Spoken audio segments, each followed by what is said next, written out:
did you find your boy? Did you find Owen? Obviously, Owen's there, and he can speak for himself, for once, that he's fine. And then they ask if you guys discovered anything about the orb, to which you guys have to be like... Give them a report. Just tell them what happened with the thing. They grow concerned, and they simply call off the investigation. Like, at this point, from the way you guys are describing it, whoever has the orb is not here anymore. Though they ask you to keep an eye out for it. They are going north, you're going south. And they have a number of people in Sofall, so consider, and the capital, so consider the west covered, quote unquote. Yeah, so keep an eye out, they ask. They thank you for your efforts, even though there's a lack of results. But they have places to be, as do you. And the Vindicators are just fine without the orb. They don't need magic. They have the magic of Blade and Torch. And Fury. Lots of Fury.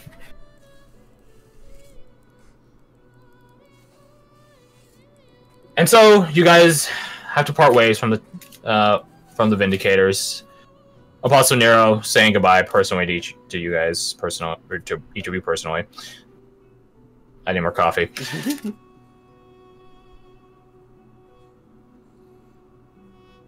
His eyes do linger.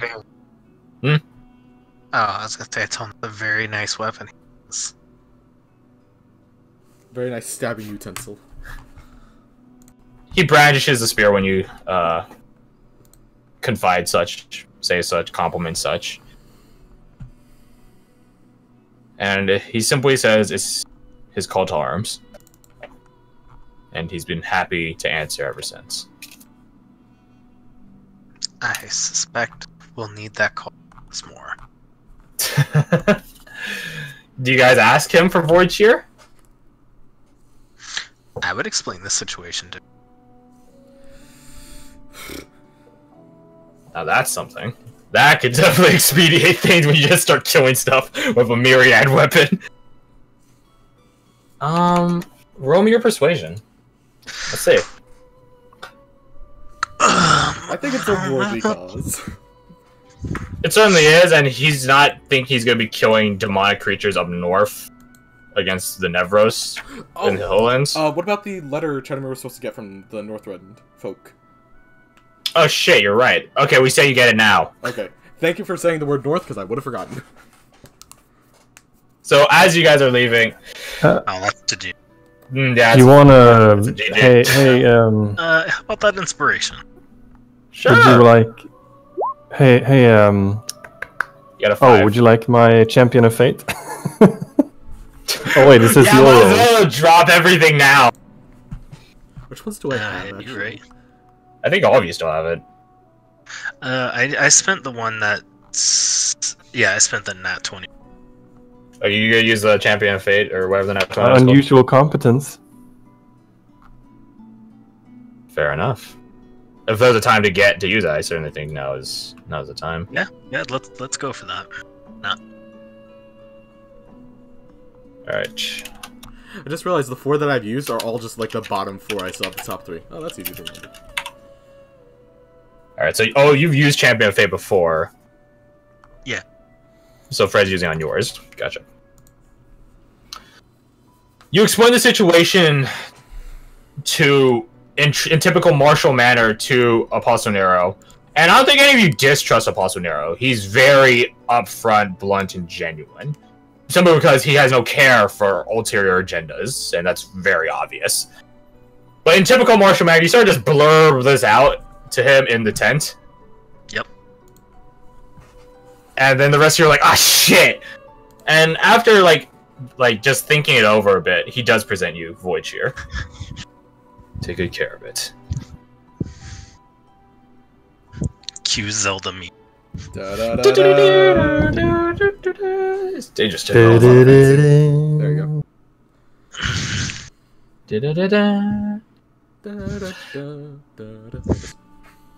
It's dangerous to go alone. Take this. Oh god, we can just keep going. Yeah. He gives you Void Cheer and tells you that it's claimed many lives, demonic and non-demonic. And I promise, on my honor, which is more important than my life, that I will return it to him when it is no longer needed. It will be returned. He knows of that. Oh no. Bye, Fred. Oh no. Ooh, What happened then? now Fred got kidnapped. IRL. There he is. Oh, there he is. Got kidnapped. Swear God, one more person gets kidnapped and we're tying a rope to each other. So, Magic rope that you can't break. unbreakable chain, magic item. You can't break these cuffs. Oh, Anyways, he thanks you for the promise, and it strikes a chord of Nero. He reads something from you that you're not necessarily sure what. But he says he knows your guys' paths will cross again. He simply details as the gods tell him such. And when you do so, maybe you'll be able to give back then, or perhaps you'll still have need of it. Who knows? And I believe. So, you guys have an afflicted Owen to deal with. So you guys are hauling ass down to Graffle and the Maestros, going hyper speed, and you guys can afford to at this point, honestly, because you guys are in civilized South. So there's way more guards along every road down here. It's not like the Twins where you guys saw 3 outposts that were butchered and fucking massacred. There's like a bunch of outposts and a bunch of guards, and the roads are pretty clear. Yo, Marshall makes like a 2-second pit stop to grab Tala, a giant goat, as we're crossing the mountains. I would. Like, you're like, wait a second. And then you go back to the town, and then get the appropriate big ass goat for Tala, and she just simply like looks very confused and inquisitive at this. And what purpose does this serve? Every paladin needs a mount, and Shax will no longer let you ride him. Stubborn beast. Yes. Yes, you are. Nah. See Shax's smirk on his face, which is pretty weird to see on an Auroch, but still good. Suppose you're mine now.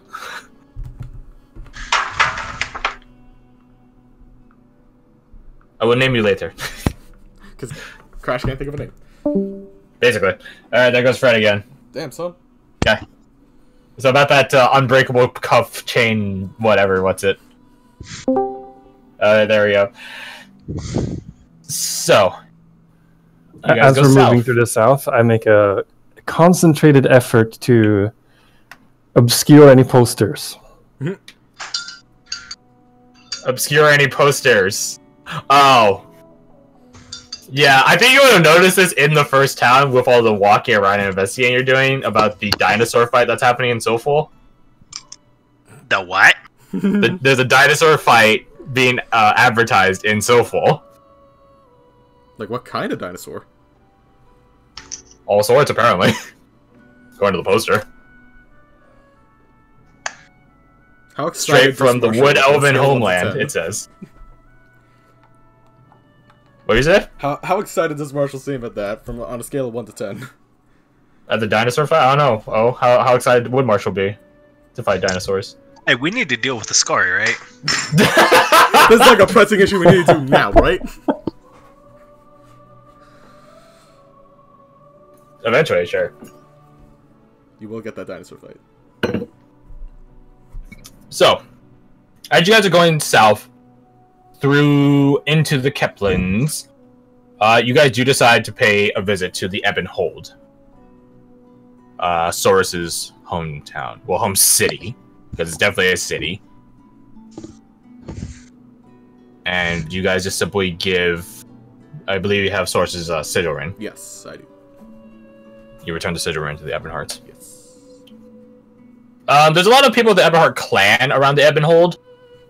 That's to say, like, they don't hold necessarily the Ebonheart name, because that would mean there's a noble house of like dozens of people claiming ties to it, which wouldn't be too outlandish, knowing European history. But being of the Ebon clan just means there's simply deviations from the name, which causes them to not be of the noble title. So there's like Ebon song, Ebon lore, stuff like that. So technically different, but still within the Ebon clan. But regardless, you guys go through the resplendent city of Source's hometown and deliver his final belongings to his family. It's... Do you guys tell him he's dead, or do you tell him that he's just simply not around? I'm leaving that to Aldrich. I would tell them that he's not dead. That's good. But it's going to take him a lot to be able to return to this plane, is where I leave it at. The family says they'll keep him in their prayers, and that maybe their heartbroken lady will find him a way home. Fingers crossed.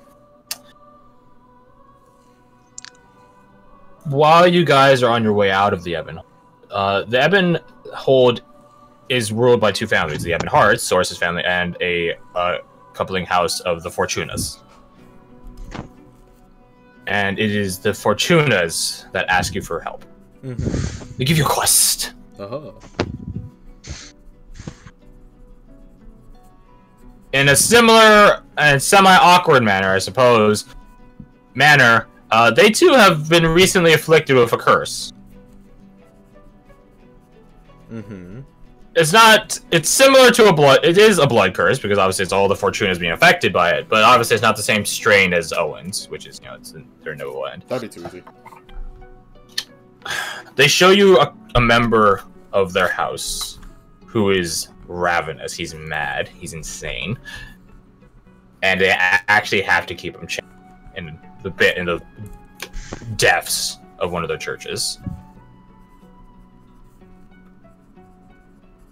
They don't know what's causing it. They just know it's someone in town.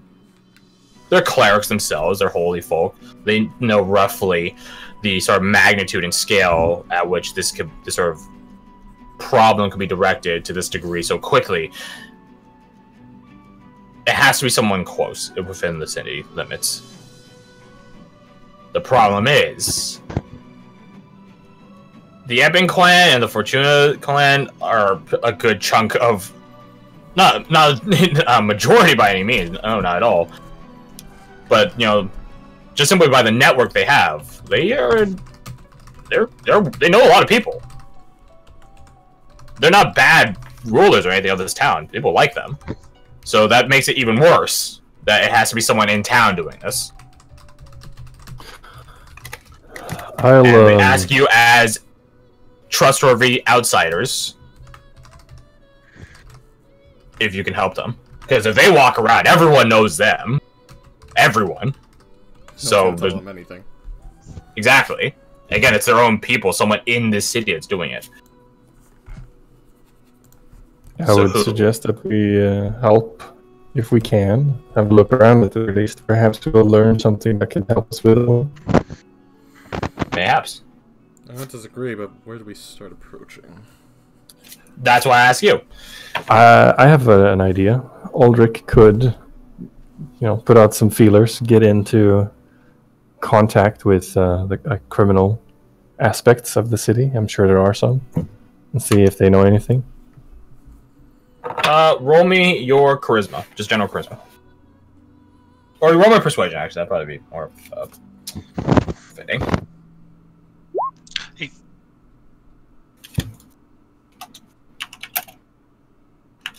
Apostle Nero added to the favors. 21.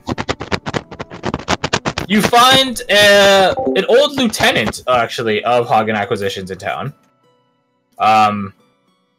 He's one of the few people that escaped and wasn't, hunted down by a Scar for knowing too much. That's because he faked his own death, to be fair. But as you thought him dead, but he's not dead, and he's actually alive here in town. You get referred to him, and then he sees you, and he's like, "Oh shit!" And then you hold up a hand, and then he's like, "Wait a minute." And then basically, you guys get like a rapport with each other. Of you both are on Ascari's shit list. It's the difference is you're publicly known, and he doesn't exist. Yeah. He helps you to the best of his ability. You do have to blackmail him a little bit, like, Ascari could find out. And he's like, okay, fair enough. You guys are okay anyways. Before that, like, you never had a problem with him. He was just another gear in the fucking cogs, right? But, I greased the wheel a little bit by saying that Ascari's got a reckoning coming her way if things turn out fortunate. he holds up his hands and like he's happy to hear that, but at the same time he's saying the hell away. And that's a dam about to burst, and he doesn't want to be caught in the drift. But he does manage to point you to a number of quote-unquote suspects. All of them outsiders, all of them having arrived here in the past couple of weeks. He doesn't detail necessarily that they're bad people, he just details that they're just peculiar people. He notes a peculiar seeming group of people, like about 4 of them or so, that were just inquiring about magical implements. But just the Kaplan's, magical implements aren't exactly a rarity here. But the thing that we're asking about is unheard of. The thing they were inquiring about were those soul crystals, the ones that you guys have, unfortunately, extensive experience with, relatively. So he denotes that. He denotes another group, which try to do its own aggressive negotiation and bidding around town. You guys immediately recognize this as these are people of the Chosan Clock Runners. They're just trying to expand their network. So it's like, okay, whatever. Just Chosans being Chosans. Yeah, they're definitely outsiders, they're definitely shady, they're definitely aggressive, but they aren't, unless they're paid to, they aren't the sort of people that would do curses. And it costs a hell of a lot to put a curse on a noble house that rules the town. Especially when the noble house could just outbuy that same price tag, honestly. So you discount that. The last one is one that strikes something with Seema. The description he gives of it's only one person, of this individual, this gentleman, is very familiar to her. It's her old commander. I knew it. It's her commander, Hillcrest. And that's weird. It's a holy person inquiring with a criminal underworld. It's weird. It's also a little bit weird that he would be in this area. Also true, because they're always supposed to be up north. But he ditched. So there's there's Seema's old commander, the clock runners, and the people who were inquiring about soul crystals. Yes. You guys don't tell him that the Fortuna is cursed and that it's affecting other Fortunas. It will also get to them eventually. You really don't tell him that, because that's spilling the beans a bit too much. But you do ask him about peculiar people that came into town and stuff like that. And that's what he gives you. Like, he says, like, this is the Keplins, like, a number of weird people come through here all the time, because it's just a crossroads area, and a lot of pilgrims come through here. But in terms of peculiar by the criminal underworld standards, amongst other things, those are the ones that stand out to him. He does say that the 4 people are gone at this point, so you guys discount that as well. So that only leaves Commander Hillcrest. This is one of those endeavors that is made quite simple for me. Mostly because of the first one by circumstance, the second one by you guys just knowing the Clock Runners. You guys had affiliacy with them in the past. But he doesn't know that, so. I tell my companions that whenever we were in the cradle, when it was trying to trick us and tell us bad things that were happening, I heard Commander Hillcrest saying some nefarious thing. Yeah, you detail out your hallucination, I guess, is the best way to put it, to the rest of the group. He found something in Northrend, in the frozen waste of it. And Chadamir, you know that there's not much good things out there in the waste. Mm-hmm. So, yeah. Is this something you would like to take lead on, Seema? I mean, probably. That would be fair.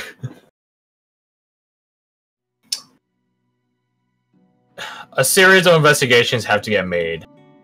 The end results that you guys discover this stuff is like stuff that this former lieutenant of Hog Acquisition tells you, as well as your guys' own afterwards investigations. So like, okay, yeah, you said they left town, but did they actually leave town? You guys investigate, spend like, I don't know, half a session doing that. Okay, they actually left town. Okay, cool. You say they're Chill Sand Clock Runners. Are they actually? You guys actually go find them and talk to them. Oh, yeah. Oh, you met so-and-so? Oh, that's cool. Okay. So they are Chill Sand Clock Runners. Stuff like that. So the underlying assumption of anything I'm telling you is true is just something that's confirmed through your guys' actions afterwards. And you guys find Commander Hillcrest staying in a what's the term? We were just talking about this yesterday, Garth, when we were playing Huncho. Not yesterday. Oh yeah. It's a community around a church. It started with a P. Started with a P. I do not remember. Parish? Yeah. Yes. How did you Parish? know Yeah. that? Yeah. Thank you. Well, Fred is a outer deity, and O is also on his way to becoming one. So he's obviously has to pass the ACT. Yeah, yeah, the written test you're gonna pass in order to become a fell god. Sorry to tell you that. It's fucking killer. But anyways, so yeah, in basically a parish. So he's not staying in the church itself, but in one of the. Keep in mind, this is the Keplins. It's all ritzy around here. Okay, ritzy is not the right word. It's all It's all very resplendent and radiant in terms of architecture, even the lesser parts of it, compared to the Twins, where it's actually fucking shit shacks and everything like that. But anyways, you guys find. This Commander Hillcrest is getting the most out of Acolyte background. Yes, 100%. What's really called, like fellow followers or something like that? Shelter the Faithful, maybe? Yeah, Shelter the Faithful, yeah. He's making the most out of that. So you guys find him in a quote-unquote lesser establishment. It's a fucking, like, 2-story estate. To be fair, it is meant to house multiple acolytes and stuff like that, but it is like a, I don't know, barracks, I guess? I don't know. It's a living community. The columns aren't even fluted. It's very mundane. Yes, how absolutely trashy. I hear Saurus in hell giving us information. Yeah, you find him in one such place. And we're gonna take a 5-minute break because I need to use the restroom, and you guys can get drinks and also use the restroom. So we're gonna take a quick 5-minute break.